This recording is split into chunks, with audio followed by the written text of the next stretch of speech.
NCP అధినేత అజిత్ పవార్ రాజకీయ ప్రస్థానం ముగిసింది. అజిత్ పవార్ మృతితో ఎన్సీపీలో ఇప్పుడు పెద్ద చర్చ జరుగుతోంది.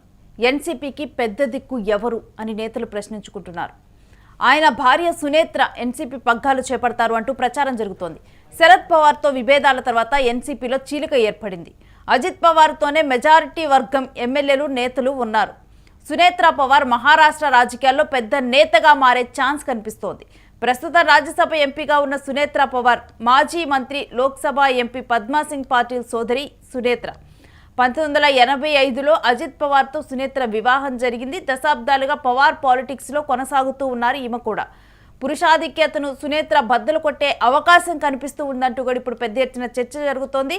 ఇక ఎన్సీపీ పగ్గాలు సునేత్ర చేపట్టనున్నారు అనే వార్తల గురించిన డీటెయిల్స్ మా ప్రతినిధి వెంకట్ అడిగి తెలుసుకుందాం. వెంకట్, ఎన్సీపీలో నెక్స్ట్ పార్టీ పెద్ద ఎవరు అంటూ చర్చ మొదలైంది. పూర్తి డీటెయిల్స్ ఏంటి?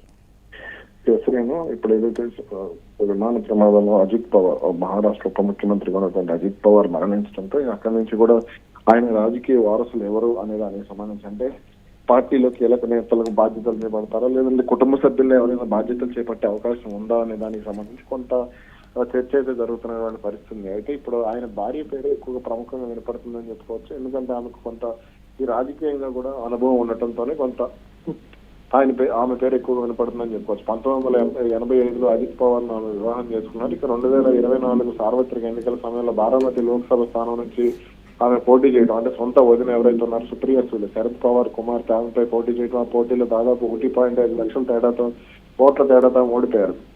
ఇక ఆ తర్వాత వెంటనే రాజ్యసభకు పంపించడం అంతా కూడా జరిగింది. అయితే ఆమెకు రాజకీయ కుటుంబ నేపథ్యం అయితే ఎక్కువగానే ఉంది. ప్రస్తుత లోక్సభ ఎంపీ అయినటువంటి పద్మసింగ్ పాటిల్ సోదరి ఆమె. దీంతో అటు రాజకీయ కుటుంబం కావడం, తర్వాత అజిత్ పవార్ తో కూడా రాజకీయ ప్రయాణం ఉండటంతో కొంత ఆమె పేరు అయితే ఎక్కువగా వినపడుతున్నటువంటి పరిస్థితి. అయితే రైతు రాజకీయ కుటుంబం నుంచి వచ్చినటువంటి సునేత్ర రాజకీయ నాయకురాలుగా, ఒక సామాజిక కార్యకర్తగా, పారిశ్రామికంగా, అలాగే ఈ ఎడ్యుకేషన్ కి సంబంధించినటువంటి ఇన్స్టిట్యూషన్స్ నిర్వహించడంలో కూడా ఆమె కొంత మంచి గుర్తింపు ఉందని చెప్పుకోవాలి. అజిత్ పవార్ నీడ నుంచి బయటకు వచ్చి తనకంటూ ఒక ప్రత్యేక గుర్తింపు కూడా ఆమె సొంతం చేసుకున్నటువంటి పరిస్థితి. అలాగే పార్టీలో కొంతమంది కీలక నాయకులతో కూడా ఆమెకు మంచి పరిచయాలు ఉన్నాయని చెప్పుకోవాలి. దీంతో అంటే ఇక్కడ పార్టీ నేతలు కూడా ఆమె ఎంపికను పెద్దగా క్వశ్చన్ చేసే పరిస్థితి లేదు అనే మాట అయితే ఎక్కువగా వినపడుతుంది. ఎన్సీబీలో ప్రస్తుతం సునేత్ర పవార్ కి మద్దతు అయితే భారీగానే ఉంది. ప్రఫుల్ పటేల్ కానీ, జగన్ భుజ్గల్ కానీ, దిలీప్ వాల్సే పాటిల్ కానీ, ఇతర ప్రముఖులు ఉన్నప్పటికీ కూడా అజిత్ పవార్ భారీగా ఆమెకు మాత్రం కొంత కలిసి వచ్చే అంశంగా చెప్పుకోవచ్చు. అంటే ఇప్పుడు ఎవరు కూడా పోటీ లేరని చూడాలా? ప్రస్తుతానికి అయితే ఆమెకు ఎటువంటి పోటీ లేదని చెప్పుకోవచ్చు. ఇక అంటే భవిష్యత్తులో అటు పార్టీ నేతల నుంచి ఆమెకు కూడా పెద్దగా ఇబ్బందులు అయితే లేవనే మాటనే ప్రముఖంగా వినపడుతున్నటువంటి పరిస్థితి. అంటే పవర్ పాలిటిక్స్ ఏదైతే అటు బారామతి ప్రాంతంలో కానీ, అంటే మరాఠవాడ ప్రాంతం నుంచి వచ్చినటువంటి ఆమెకు ముఖ్యంగా బారామతి ప్రాంతంలో మంచి పట్టయితే సంపాదించుకున్నారు. ఇక పార్టీ నేతల్లో కూడా, అంటే రాజ్యసభ ఎంపీగా ఉన్నప్పటికీ కూడా పార్టీ వ్యవహారాలు మొత్తం కూడా ఉప ముఖ్యమంత్రిగా ఉన్నటువంటి ఆయన అజిత్ పవార్ చూసేటువంటి పార్టీ బాధ్యతలను కూడా ఎక్కువగా ఆమెనే నిర్వహిస్తూ ఉంటారనే మాట కూడా వినపడుతున్నటువంటి పరిస్థితి ఉంది. కాబట్టి ఆమెకు ఎక్కువగా అవకాశాలు అయితే కనపడుతున్నాయి అనేది ఇప్పుడు మహారాష్ట్ర రాజకీయాల్లో ఎక్కువగా వినపడుతున్నటువంటి మాట. భవిష్యత్తులో కూడా అంటే దాదాపుగా ఆమె రాజకీయాల్లోకి వస్తే మరో 20 ఏళ్ల పాటు పార్టీకి ఎటువంటి ఇబ్బందులు ఉండవు. ఎందుకంటే ఇప్పుడు కొంత ఈ మహాయుతి కూటమికి సంబంధించి కొంత ఏదైతే సందిగ్ధత అయితే నెలకొంది, దీనికి సంబంధించి ఇవన్నీ కూడా ఇప్పుడు ఎటువంటి విభేదాలు లేకుండా పార్టీని నడిపించాలంటే ఆమె అయితేనే సమర్థవంతురాలనే మాట స్పష్టంగా చెప్పొచ్చు. అయితే వెంకట్, ఒకవేళ కనుక సునేత్ర పవార్ ఈ బాధ్యతలు చేపడితే డిప్యూటీ సీఎం గా తానే బాధ్యతలు చేపట్టనుందా? అదే ఇప్పుడు ప్రస్తుతానికి అయితే ఆమె రాజ్యసభ ఎంపీగా ఉన్నారు కాబట్టి ఆ పదవికి రాజీనామా చేసి మళ్ళీ ఇప్పుడు ఏదైతే అజిత్ పవార్ స్థానం నుంచి, అజిత్ పవార్ ఎమ్మెల్యే స్థానం నుంచి ఏదైతే గెలిచారో అక్కడ దాదాపు ఇప్పుడు ఉప ఎన్నిక వస్తుంది కాబట్టి అక్కడి నుంచి ఆమె పోటీ చేయాలి. మరి ఆ రాజ్యసభ స్థానాన్ని ఎవరికి ఇస్తారనే దానిపై కూడా కొంత చర్చ అయితే నడుస్తుంది. కాబట్టి ప్రఫుల్ పటేల్ వంటి వాళ్ళకే, ఎందుకంటే ప్రఫుల్ పటేల్ కు మంచి కొంత రాజకీయ నేపథ్యం ఇవన్నీ కూడా ఉన్నాయి. అదేవిధంగా మరో 2-3 కీలక నేతలు అయితే ఉన్నారు కాబట్టి కొంత రాజ్యసభ స్థానానికి సంబంధించి క్లారిటీ వచ్చిన తర్వాత ఇంకా పోటీ చేసే అవకాశం అయితే ఉంది.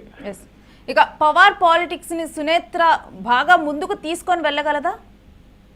అంటే శరద్ పవార్, అజిత్ పవార్, సుప్రియ సూలే వీళ్ళందరూ కూడా పవార్ కుటుంబం నుంచి వచ్చినటువంటి రాజకీయ నాయకులు. ఇప్పటివరకు కూడా సునేత్ర పవార్ మాత్రం రాజకీయాలకు సంబంధించి, అంటే తను వ్యక్తిగతంగా వేరేగా ఎలా ఉన్నా సరే ఇప్పుడు అంటే పవర్ పాలిటిక్స్ కి సంబంధించి, అంటే పవార్ కుటుంబం నుంచి బలమైన నేతగా ఆమె ఎదగాలి అని అంటే కొంత నిరూపించుకోవాల్సిన అవసరం కూడా ఉంది. కాకపోతే ఆమెకు సుప్రియ సూలే నుంచి కొంత ఎదురు దెబ్బలు అయితే తగిలే అవకాశాలు స్పష్టంగా ఉన్నాయి. భవిష్యత్తులో కూడా సుప్రియ సూలే బలమైన నాయకురాలు అక్కడ ఎదిగే అవకాశం ఉంది. ఆల్రెడీ ఇప్పటికే ఆమె లోక్సభ ఎంపీగా కూడా రాణిస్తున్నటువంటి పరిస్థితి ఉంది. కాబట్టి మరి ఏం చేయబోతున్నారు ఏంటనేది చూడాలి. Right, stay with us Venkat. ఎప్పటికప్పుడు డీటెయిల్స్ తీసుకుంటాం. ఇక ఎన్సీపీ అధినేత అజిత్ పవార్ రాజకీయ ప్రస్థానం ముగిసింది. అనుకోకుండా కూడా ఆయన రాజకీయ ప్రస్థానం ముగిసింది. కానీ నెక్స్ట్ డెఫినెట్గా కూడా ఆ పాత్రని ఎవరో ఒకరు పోషించాలి. ఇక అజిత్ పవార్ స్థానంలో ఎవరు రానున్నారు, ఇదే చర్చ జరుగుతూ ఉంది. ఇప్పుడు ఎన్సీపీకి పెద్ద దిక్కు ఆయన భార్య సునేత్రానే కానుంది. ఎన్సీపీ పగ్గాలు తానే చేపట్టనుందని దీనికి ఎవరు కూడా అడ్డు చెప్పటం లేదు, పోటీ కూడా లేదు అన్నట్లుగా కూడా మనకి తెలుస్తూ ఉంది. ఇక శరద్ పవార్తో విభేదాల తర్వాత ఎన్సీపీలో చీలిక వచ్చిన విషయం మనకి తెలిసిందే. అజిత్ పవార్తోనే మెజార్టీ వర్గం కూడా ఉండటం జరిగింది. సునేత్రా పవార్ మహారాష్ట్ర రాజకీయాల్లో పెద్ద నేతగా మారే అవకాశం కనిపిస్తోంది. ప్రస్తుతం రాజ్యసభ ఎంపీగా ఉన్నారు సునేత్రా పవార్. ఇక తాను గనక ఇటు పార్టీ పగ్గాలు చేపడితే రాజ్యసభ ఎంపీకి రాజీనామా చేసి డిప్యూటీ సీఎంగా కూడా తను ఉండే అవకాశం ఉంటుందంటూ కూడా ఇప్పుడు మనకి తెలుస్తూ ఉంది. మరి చూడాలి సునేత్రానే అజిత్ పవార్ స్థానంలో కూడా ఎన్సీపీ పగ్గాలు చేపడతారా, పవార్ పాలిటిక్స్ని ఏ విధంగా ముందుకు తీసుకొని వెళ్తారు ఏంటి అన్నదాన్ని మొత్తం కూడా చూడాలి.